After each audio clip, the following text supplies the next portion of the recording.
Bonjour à tous et bienvenue dans notre podcast dédié à un sujet crucial pour l'avenir de l'Afrique.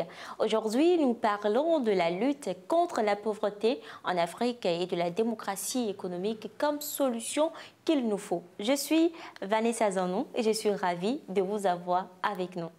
Imaginez vous réveillez chaque matin en vous demandant si vous aurez assez à manger aujourd'hui.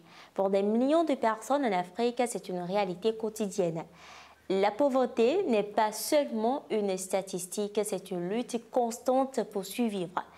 Les enfants vont à l'école le ventre vide et les parents travaillent des heures interminables pour des salaires dérisoires et les communautés manquent des infrastructures de base. Cette réalité brise des vies et limite l'immense potentiel de notre continent. Le Fonds monétaire international a publié un rapport dans lequel le Burundi fait état d'un taux de pauvreté tragiquement surprenant.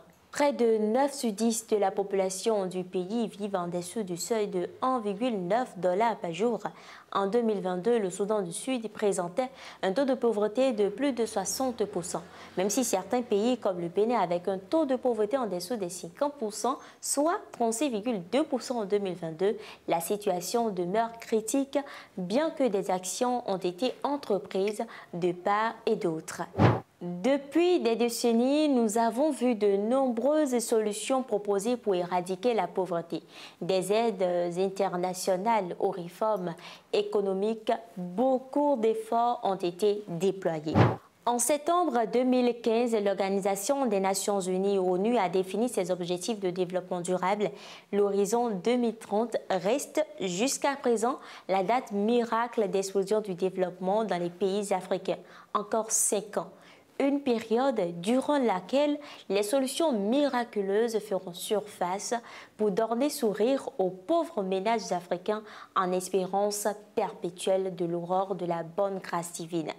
La question qu'on devrait se poser, c'est pourquoi ces solutions échouent-elles souvent à apporter des changements durables? La réponse réside dans l'absence de participation et de contrôle des citoyens dans les décisions économiques qui les affectent. Les ressources sont souvent mal allouées et les inégalités persistent, alimentant un cycle vicieux de pauvreté.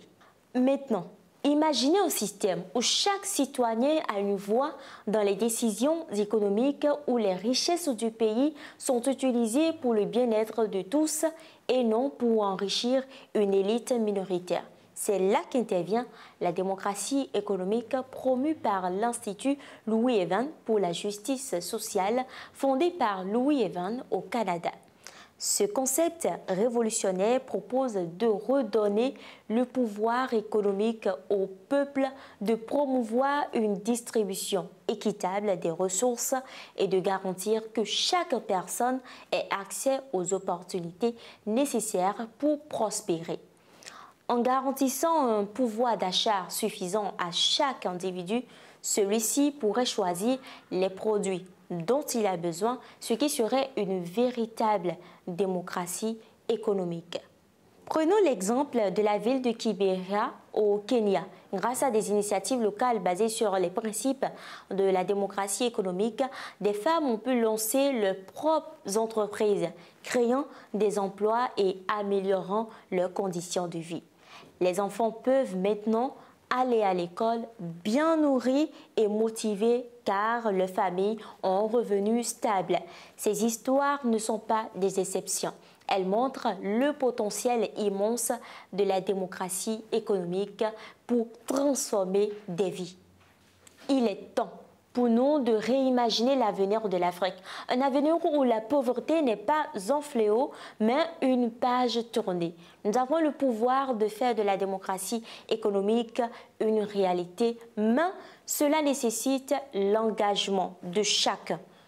Informons-nous et faisons entendre notre voix pour un changement systémique. Ensemble, nous pouvons bâtir un continent où chaque Africain vit dans la dignité et la prospérité. Merci de nous avoir écoutés aujourd'hui. Si vous avez été inspiré par ce podcast, partagez-le avec vos amis et votre famille. Rejoignez-nous dans cette émission pour une Afrique meilleure où la démocratie économique pave la voie vers un avenir sans pauvreté. À la prochaine et souvenez-vous, le changement commence avec nous. Bye bye.